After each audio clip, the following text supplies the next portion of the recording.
ಡಾಲಾಯ್ತ್ ಅವರ ಸಾರಥ್ಯದಲ್ಲಿ the Friday Times news.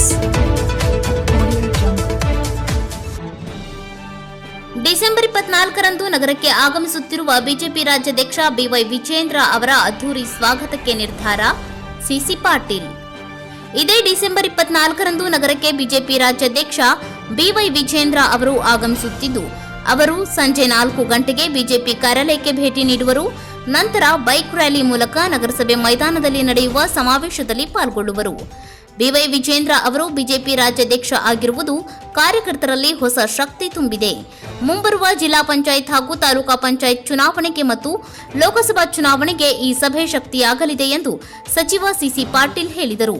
ಈ ಸಂದರ್ಭದಲ್ಲಿ ಮುತ್ತಣ್ಣ ಲಿಂಗನಗೌಡ್, ಶ್ರೀಪತಿ ಉಡುಪಿ, ರಾಜು ಕುರುಡಗಿ, ನಗರಸಭೆ ಅಧ್ಯಕ್ಷೆ ಉಷಾ ದಾಸರ್, ಉಪಾಧ್ಯಕ್ಷೆ ಸುನಂದಾ ಬಾಕಳೆ, ಸಿದ್ದಣ್ಣ ಪಲ್ಲೇದ್, ನಿಂಗಪ್ಪ ಮಣ್ಣೂರ್, ವಿಜಯಲಕ್ಷ್ಮಿ ಮಾನ್ವಿ, ಉಮೇಶ್ ಗೌಡ್ರ ಪಾಟೀಲ್, ಪ್ರಶಾಂತ್ ನಾಯ್ಕರ್ ಸೇರಿದಂತೆ ಮುಂತಾದವರು ಉಪಸ್ಥಿತರಿದ್ದರು. ಪ್ರಮುಖವಾಗಿ ಇವತ್ತು ಸುದ್ದಿಗೋಷ್ಠಿಯಲ್ಲಿ ಕರೆದಂಥದ್ದು ಎರಡು ವಿಷಯ. ಒಂದು, ಕರ್ನಾಟಕ ರಾಜ್ಯ ಭಾರತೀಯ ಜನತಾ ಪಕ್ಷದ ರಾಜ್ಯಾಧ್ಯಕ್ಷರಾದಂಥ ಸನ್ಮಾನ್ಯ ಬಿವೈ ವಿಜೇಂದ್ರ ಅವರು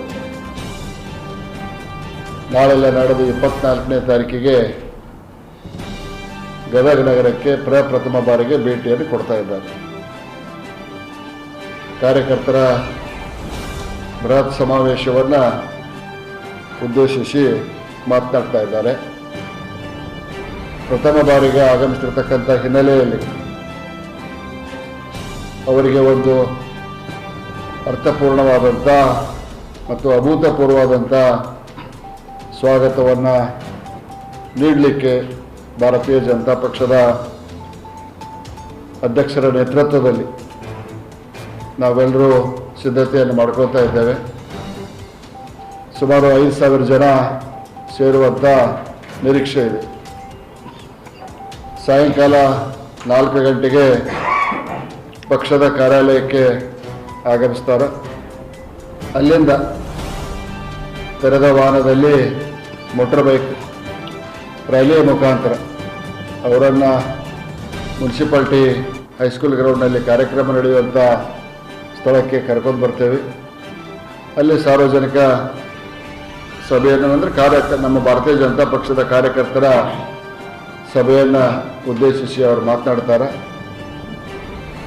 ಸರ್ಕಾರ ಈಗಾಗಲೇ ಕೋರ್ಟಿಗೆ ತಾಲೂಕ್ ಪಂಚಾಯತಿ ಮತ್ತು ಜಿಲ್ಲಾ ಪಂಚಾಯತಿ ಚುನಾವಣೆಗಳ ಬಗ್ಗೆ ನಡೆಸ್ತೇವೆ ಅನ್ನುವಂಥ ಒಂದು ಮಾತನ್ನು ಕೊಟ್ಟಂಥ ಹಿನ್ನೆಲೆಯಲ್ಲಿ ಪಕ್ಷವನ್ನು ತಾಲೂಕಾ ಪಂಚಾಯತಿ ಮತ್ತು ಜಿಲ್ಲಾ ಪಂಚಾಯತಿ ಚುನಾವಣೆಗೆ ಜೊತೆಗೆ ಮುಖ್ಯವಾಗಿ 2024ಕ್ಕೆ ಮತ್ತೊಮ್ಮೆ ನರೇಂದ್ರ ಮೋದಿಜಿಯವರನ್ನು ಪ್ರಧಾನಮಂತ್ರಿಯಾಗಿ ಮಾಡಲಿಕ್ಕೆ ಅನುಗೊಳಿಸಲಿಕ್ಕೆ ಈ ಒಂದು ಕಾರ್ಯಕರ್ತರ ಸಭೆ ಒಂದು ಕಾರ್ಯಕರ್ತರಿಗೆ ಶಕ್ತಿಯನ್ನು ತುಂಬತೈತಿ ಅಂತ ನಾವೆಲ್ಲ ಭಾವಿಸಿದ್ದೇವೆ.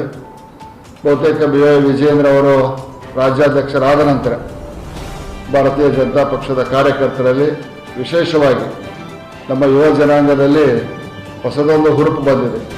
ಒಬ್ಬ ಅರ್ಹ ವ್ಯಕ್ತಿಗೆ ಈ ಸ್ಥಾನ ಸಿಕ್ಕಿದೆ, ಪಕ್ಷವನ್ನು ಪುನಃ ಸಂಘಟಿಸ್ತಾರೆ, ಪಕ್ಷವನ್ನು ಮತ್ತೆ ಮೇಲೆತ್ತಾರೆ ಅನ್ನುವಂಥ ವಿಶ್ವಾಸ ನಮ್ಮೆಲ್ಲರಲ್ಲೂ ಇದೆ.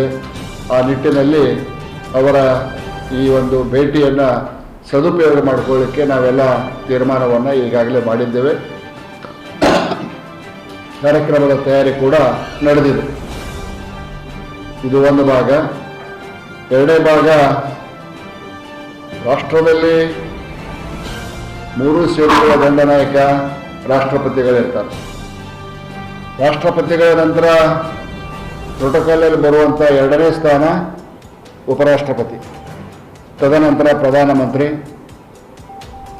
ಗೃಹ ಮಂತ್ರಿ, ರಕ್ಷಣಾ ಮಂತ್ರಿ, ಈ ಥರ ಬರ್ತೈತೆ.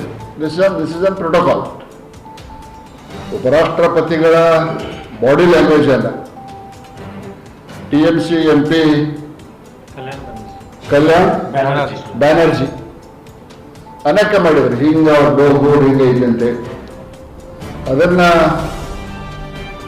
ಏನು ಕಾಂಗ್ರೆಸ್ ಪಕ್ಷದ ಯುವನಾಯಕ ಅಂತ ಕರೆಸ್ಕೊಂತಾರೆ ರಾಹುಲ್ ಗಾಂಧಿ ಅವರು ಅದನ್ನು ವಿಡಿಯೋ ಮಾಡ್ತಿದ್ರು. ಎಷ್ಟು ಚೈಲ್ಡಿಶ್ ನೇಚರ್ ಐತೆ ರಾಹುಲ್ ಗಾಂಧಿ ಅವರು. ಅವೇನಾದರೂ ಒಬ್ಬ MP ತಿಳಿದೋ ತಿಳಿಲಾರ್ದೋ ಮಾಡಕತ್ತಿದ್ರೆ ಹಂಗೆ ಮಾಡಬಾರ್ದು. ಮೇಲ್ಮನೆಯ ಸಭಾಪತಿ ಉಪಸಭಾಪತಿಗಳು ಈ ದೇಶದ ಉಪರಾಷ್ಟ್ರಪತಿಗಳು ಇರ್ತಾರೆ. ಅದೊಂದು ಸಂವಿಧಾನಾತ್ಮಕ ಹುದ್ದೆ, ಅದಕ್ಕೆ ಅಗೌರವವನ್ನು ತೋರಿಸಬಾರ್ದು ಅಂತ ಹೇಳುವಂಥ ಜ್ಞಾನ ಒಬ್ಬ ಕಾಂಗ್ರೆಸ್ MP ಅಂತಕ್ಕೆ ಬರಲಿಲ್ಲ. ಚಪ್ಪಲಿ ಹಿಡಿತಿದ್ರು. ರಾಹುಲ್ ಗಾಂಧಿ ಅದನ್ನು ತನ್ನ ಮೊಬೈಲ್ನೊಳಗೆ ವಿಡಿಯೋ ಮಾಡ್ಕೊತಿದ್ದ. ಇಷ್ಟು ಮನಸ್ಥಿತಿಗೆ ಕಾಂಗ್ರೆಸ್ ಪಕ್ಷ ಬಂದೈತೆ. ಸದನದ ಕಲಾಪಗಳನ್ನು ನಡೆಯಗೊಳ್ಳುವುದಿಲ್ಲ. ವಿನಾಕಾರಣ ಪ್ರತಿನಿತ್ಯ ಕೋಟ್ಯಾಂತರ ರೂಪಾಯಿ ಹಾಳಾಕೈತಿ. ಆ ಸದನ ಕಲಾಪವನ್ನು ಹಾಳು ಮಾಡ್ತಾರೆ. ಹಾಳು ಮಾಡಿದಂಥ ಸಂದರ್ಭದಲ್ಲಿ ಒಬ್ಬ ಸಭಾಪತಿಗಳಿಗೆ ಮತ್ತು ಸಭಾಧ್ಯಕ್ಷರಿಗೆ ಉಳಿದು ಒಂದೇ ಒಂದು ಮಾರ್ಗ ಹೊರಗೆ ಹಾಕೋದು. ಅದನ್ನು ನೋಡಿ ನಮ್ಮ ಕಾಂಗ್ರೆಸ್ನವರು ಇವತ್ತು ರಾಜ್ಯಾದ್ಯಂತ ಪ್ರತಿಭಟನೆ ಮಾಡಕತ್ತಾರೆ. ಅಂದ್ರೆ ಇವರು ಉಪರಾಷ್ಟ್ರಪತಿಗಳನ್ನು ಅನೇಕ ಮಾಡಿದ್ದು, ಆ ಅನೇಕ ಮಾಡಿದ್ದ ವಿಡಿಯೋವನ್ನ ರಾಹುಲ್ ಗಾಂಧಿ ಮಾಡ್ತಾ ಇರೋದನ್ನ ಇವರು ಸಪೋರ್ಟ್ ಮಾಡ್ತಾರೆ ಅನ್ನಂಗಾತಾರೆ. ಹಂಗಾರೆ ನಾವು ಇಲ್ಲೇ ನಮ್ಮ ಖಾದರ್ ಸಾಹೇಬ್ರದ್ದು ಮಾಡ್ಬೋದಾ? ನಾವೇನಾರ ಮಾಡ್ಯಾವ? ಈ ಮನಸ್ಥಿತಿಗೆ ಕಾಂಗ್ರೆಸ್ ಬಂದೈತೆ. ಒಟ್ಟಾರೆ ನೆಹರು ಕುಟುಂಬ ರಾಜಕಾರಣದಿಂದ ಹೊರಗೆ ಬರುವಂಥ ವಾತಾವರಣ ಸೃಷ್ಟಿಯಾಗೈತೆ ಅನ್ನೋದಕ್ಕೆ ಮಲ್ಲಿಕಾರ್ಜುನ್ ಖರ್ಗೆನ ಪ್ರಧಾನಮಂತ್ರಿ ಅಭ್ಯರ್ಥಿ ಅಂತೇನು ಘೋಷಣೆ ಮಾಡಿದಾಗ ರಾಹುಲ್ ಗಾಂಧಿನೂ ಇಲ್ಲ, ಶ್ರೀಮತಿ ಸೋನಿಯಾ ಗಾಂಧಿನೂ ಇಲ್ಲ, ಶ್ರೀಮತಿ ಪ್ರಿಯಾಂಕಾ ಗಾಂಧಿನೂ ಇಲ್ಲ ಅನ್ನುವಂಥದ್ದು ಸ್ಪಷ್ಟವಾದ ಸಂದೇಶವನ್ನು ಕಾಂಗ್ರೆಸ್ ಪಕ್ಷದ ವರಿಷ್ಠರು ತೃಣಮೂಲ ಕಾಂಗ್ರೆಸ್ ನಾಯಕಿಯಾದಂಥ ಮಮತಾ ಬ್ಯಾನರ್ಜಿ ಮುಖಾಂತರ ಹೇಳ್ಯಾರ ಅನ್ನುವಂಥದ್ದು ನಮ್ಮ ಭಾವನೆ. ಇನ್ನು ನಿಮ್ಮ ನಾಯಕತ್ವದೊಳಗೆ ಕಾಂಗ್ರೆಸ್ ಪಕ್ಷ ಉದ್ಧಾರ ಆಗೋದಿಲ್ಲ, ನೀವು ಸೈಡ್ ಸರ್ಕೋರಿ ಅಂತೇಳಿ ಮಲ್ಲಿಕಾರ್ಜುನ್ ಖರ್ಗೆ ಅವ್ರ ಹೆಸರು ಹೇಳಿದರು. ಖರ್ಗೆ ಅವರು ಹಿರಿಯ ರಾಜಕಾರಣಿ, ಅವ್ರ ಬಗ್ಗೆ ನಮಗೆ ಗೌರವ ಇದೆ, ಬುದ್ಧಿವಂತ. ನಾವೀಗ ಅವರಾಗ ವಾಲ್ಯ ಅಂತಂದ್ರೆ, ಯಾಕಂದ್ರೆ ಅವ್ರಿಗೆ ಬಹುಮತ ಬಡುವುದು ಗುರ್ತೈತೆ. ಚುನಾವಣೆ ಬರುಮಟ್ಟ ಪ್ರಧಾನಮಂತ್ರಿ ಅಭ್ಯರ್ಥಿ ಎನಿಸ್ಬೋದು, ಆಮೇಲೆ ಬಹುಮತ ಬರ್ಲಿಕ್ಕಾದ್ರೆ ಮುಗಿದು ಹೋಗ್ತು ಅನ್ನೋದು. ಅದಕ್ಕೆ ಅವರು ನಯವಾಗಿ ಅದನ್ನು ತಿರಸ್ಕಾರ ಮಾಡ್ಯಾರ ಅನ್ನುವಂಥ ಮಾತನ್ನು ಹೇಳಲಿಕ್ಕೆ ಇದೊಂದು ಸಣ್ಣ ಪತ್ರಿಕಾಗೋಷ್ಠಿ. ಮುಖ್ಯವಾಗಿ ಈ ಪತ್ರಿಕಾಗೋಷ್ಠಿಯ ಉದ್ದೇಶ ತಮ್ಮ ಮುಖಾಂತರ BY ವಿಜಯೇಂದ್ರ ಅವರ ಆಗಮನವನ್ನು ರಾಜ್ಯದ ಜನತೆಗೆ ಈಗಾಗಲೇ ಪಕ್ಷದ ಕಾರ್ಯಕರ್ತರು ಮಾಡಕತ್ತಾರ, ತಮ್ಮ ಮಾಧ್ಯಮದ ಮುಖಾಂತರ ಕೂಡ ತಿಳಿಸ್ಲಿಕ್ಕೆ ಈ ಒಂದು ಮನವಿಯನ್ನು ನಾನು ಮಾಡ್ಕೊತೀನಿ. ಕರ್ನಾಟಕ ರಾಜ್ಯದಲ್ಲಿ ಬಹುತೇಕ ಇಂಥದ್ದೊಂದು ನಿಷ್ಕ್ರಿಯ ಸರ್ಕಾರವನ್ನು ನಾವು ನೋಡಿದ್ದೇವೆ. MLA ಆಗಿ 6 ತಿಂಗಳ ಇನ್ನು 4.5 ವರ್ಷ ಅಷ್ಟು ಉಳಿತು. 6 ತಿಂಗಳಾಯ್ತು. 6 ತಿಂಗಳದಾಗ ಇನ್ನೂ ಕೈಯಾಗ ಒಂದು ಗುದ್ಲಿ ಹಿಡಿದಿಲ್ಲ, ಒಂದು ಸಲ್ಕಿ ಹಿಡಿದಿಲ್ಲ. ನಾನು ಬಿಡು ವಿರೋಧ ಪಕ್ಷದಾಗದೇನೆ, ಆಡಳಿತ ಪಕ್ಷದವರು ಹಿಡಿದಾರ, ಅವರು ಹಿಡಿದಿಲ್ಲ. ಮಂತ್ರಿಗಳು ಹಿಡಿದಿದ್ದು ಒಂದರ ಫೋಟೋಗಳು ಟಿವಿಯಾಗಿ ಬಂದೈತೇನೆ, ಅವರೂ ಇಲ್ಲ. ಮಾನ್ಯ ಮುಖ್ಯಮಂತ್ರಿ ಉಪಮುಖ್ಯಮಂತ್ರಿ ಪೂಜೆ ಮಾಡಿದ ಹೊಸ ಕೆಲಸ ಏನಾರು ಬಂದೈತೇನೆ, ಅದೂ ಇಲ್ಲ. ಕಾಂಗ್ರೆಸ್ ಸರ್ಕಾರದಾಗ ವ್ಯವಸ್ಥೆ ಹೆಂಗಾಗೈತೆ ಅಂದ್ರೆ, ಕಾಂಗ್ರೆಸ್ MLAಗಳು ಎಲ್ಲೆಲ್ಲಿ ಸೋತಾರಲ್ಲ ಅಲ್ಲಿಬ್ಬರು MLA ಆಗ್ಯಾರ. ಒಬ್ಬ ವಾರಿಶ್ ಬಂದ MLA, ಅಭ್ಯರ್ಥಿ ಕಾಂಗ್ರೆಸ್ ಅಭ್ಯರ್ಥಿನೇ MLA. ಆಫೀಸರ್ ಅವ್ನು ಭೇಟಿ ಆಗ್ಬೇಕು, ಆಫೀಸರ್ ಅವ್ನ ಹಂತಕ್ಕೆ ಹೋಗ್ಬೇಕು, ಇದೇ ಉದ್ಯೋಗ ಬಿಟ್ಟೈತೆ ರಾಜ್ಯದಾಗ. ಎಲ್ಲೆಲ್ಲಿ ಸೋತಾರಲ್ಲ ಕಾಂಗ್ರೆಸ್ MLA, ಅಲ್ಲಿ ಡಬಲ್ MLA. ಹರೀಶ್ ಬಂದ BJP ಇರ್ಬೋದು, ಇಲ್ಲ JDS ಇರ್ಬೋದು. ಅವ್ರ ವಿರುದ್ಧಿಗೆ ಸೋತ್ ಕಾಂಗ್ರೆಸ್ ಅಭ್ಯರ್ಥಿನೋ ಅವರಿಬ್ಬರ ಮೇಲೆ ಸೂಪರ್ MLA. ಈ ಥರದ ವಾತಾವರಣ ಈ ರಾಜ್ಯದಾಗ ನಡೆದೈತಿ. ಇಂಥ ನಿಷ್ಕ್ರಿಯವಾದಂಥ ಸರ್ಕಾರ ಇರಬಾರ್ದು. ಜನರು ಇಡೀ ಶಾಪ ಹಾಕಕತ್ತಾರೆ. ಶಾಲೆಗೆ ಮಕ್ಕಳಿಗೆ ಬಸ್ಸಿನ ವ್ಯವಸ್ಥೆ ಇಲ್ಲ. ನಾವು ಭಾಗ್ಯಗಳನ್ನು ಕೊಟ್ಟದ್ದು ಕ್ರಿಟಿಸೈಸ್ ಮಾಡೋದಿಲ್ಲ, ಟೀಕೆ ಮಾಡೋದಿಲ್ಲ, ಕೋಟೆ ಬಡವರಿಗೆ. ಶಾಲಾ ಮಕ್ಕಳಿಗೆ ಬಸ್ಸಿನ ವ್ಯವಸ್ಥೆ ಏನು ಮಾಡ್ತೀರಿ? ಈಗ ನಾ ಬರ್ಬೇಕಾದ್ರೆ ನೋಡಿದ್ವಿ, ಒಂದು ರಿಕ್ಷಾದಾಗ 15ರಿಂದ 20 ಮಂದಿ ಇದ್ರು. 10 ಮಿನಿಟ್ ಲೇಟ್ ಆದ, ನಾನು ದಾರಿನೇ ಕೊಡಲಿಲ್ಲ. ಅವನು 5 ಇಲ್ಲೇ ನಿಮ್ಮ ಪ್ರೆಸ್ ಕ್ಲಬ್ನ ಹಿಂದೆ ಮುಳುಗುಂದಾಕ ಹೊಳ್ಳಿಂದ. ಈ ರೀತಿಯ ಒಂದು ವಾತಾವರಣ ನಿರ್ಮಾಣ ಆಗೈತಿ. ಮತ್ತು ಕಾನೂನು ಸುವ್ಯವಸ್ಥೆ ಏನೂ ಉಳಿದಿಲ್ಲ. ಅಧಿವೇಶನ ನಡೆಯುವಂಥ ಸಂದರ್ಭದಲ್ಲಿ ಬೆಳಗಾವಿಯಲ್ಲಿ ಒಬ್ಬ ದಲಿತ ಮಹಿಳೆಯನ್ನು ವಿವಸ್ತ್ರಗೊಳಿಸ್ತಾರೆ. ಅಧಿವೇಶನ ನಡೆಯುವಂಥ ಸಂದರ್ಭದಲ್ಲಿ.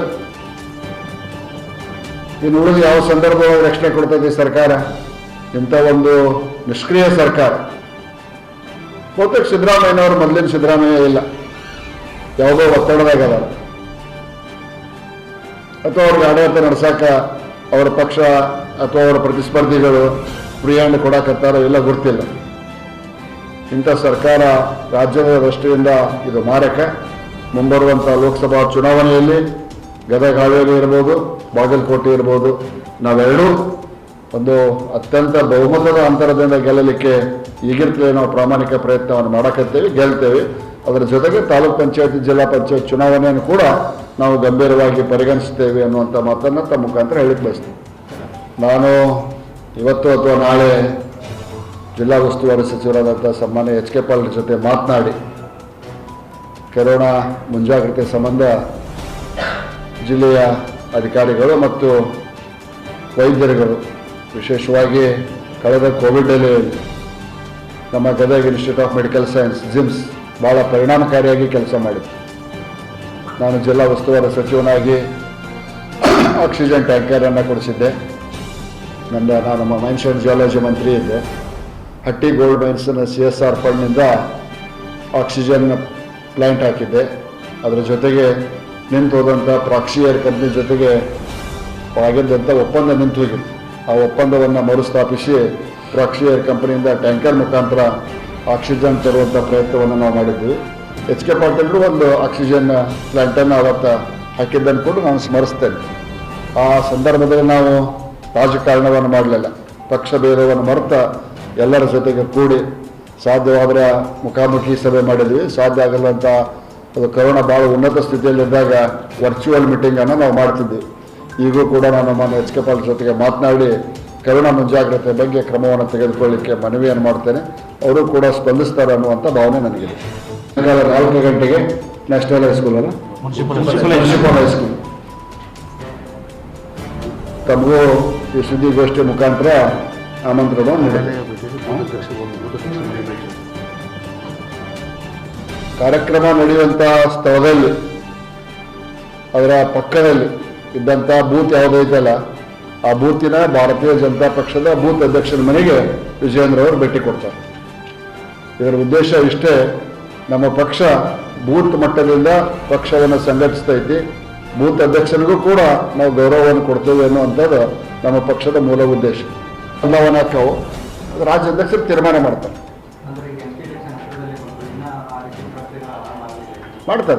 ರಾಜ್ಯಾಧ್ಯಕ್ಷರು ಮಾಡ್ತಾರೆ. ಬಂದಾಗ ಅವ್ರು ಕೂಡ ಮಾತಾಡ್ತಾರೆ. ಬಹುತೇಕ ಅಕ್ಕವು, ಯಾಕಂದರೆ ಅಧ್ಯಕ್ಷರ ಬದಲಾವಣೆ ಆದ ನಂತರ ಎಲ್ಲ ಪದಾಧಿಕಾರಿಗಳ ಬದಲಾವಣೆ ಆಗುವಂಥದ್ದು ಒಂದು ಸಂಪ್ರದಾಯ ಅಕ್ಕವು ಅನ್ನುವಂಥದ್ದು ನನ್ನ ವಿಶ್ವಾಸ. ನಮ್ಮೆಲ್ಲರ ಹಿರಿಯ ನಾಯಕರು, ಹಿರಿಯ ರಾಜಕಾರಣಿಗಳು, ವೀರಶೈವ ಮಹಾಸಭಾದ ಅಧ್ಯಕ್ಷರಾದಂಥ ಶಾಮೂರು ಶಿವಶಂಕರಪ್ಪನವರ ನೇತೃತ್ವದಲ್ಲಿ ವೀರಶೈವ ಲಿಂಗಾಯತ ಸಮ್ಮೇಳನ 23-24 ತಾರೀಕಿಗೆ ಜರುಗ್ತಾ ಇದೆ.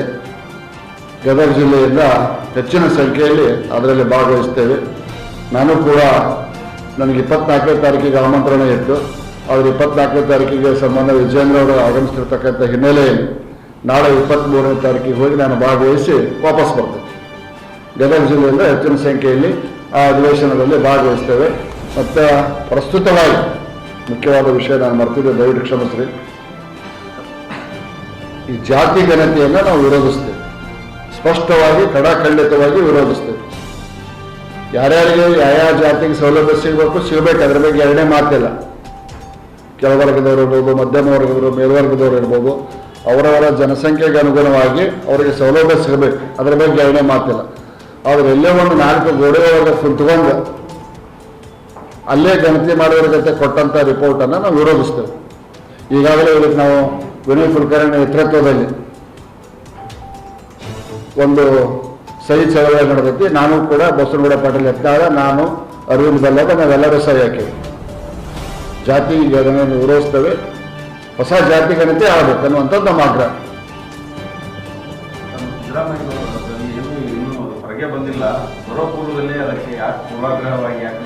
ಸಿದ್ದರಾಮಯ್ಯನವರು ಭಾಳ ಹಿರಿಯರವರ. By professional he is an advocate. He had a tremendous memory power. ಸ್ಪಷ್ಟಪಡಿಸ್ಬೇಕು ಸಿದ್ದರಾಮಯ್ಯನವರು. ಆ ಜಾತಿ ಗಣತಿಯನ್ನು ಮನೆಗೆ ಅಡ್ಡಾಡಿ ಮಾಡ್ಯಾರೋ, ಏನು ಒಂದು ಕೊಲೆ ಕುಂತು ಮಾಡ್ಯಾರೋ, ಆದರೂ ಸ್ಪಷ್ಟ ಮಾಡಿ. ಆಮೇಲೆ ಹಾವಿನ ಪುಟ್ಟಾಗಿ ಯಾವ ಹೋಯ್ತು ಅನ್ನೋದು ನಾವು ಹೇಳ್ತೇವೆ.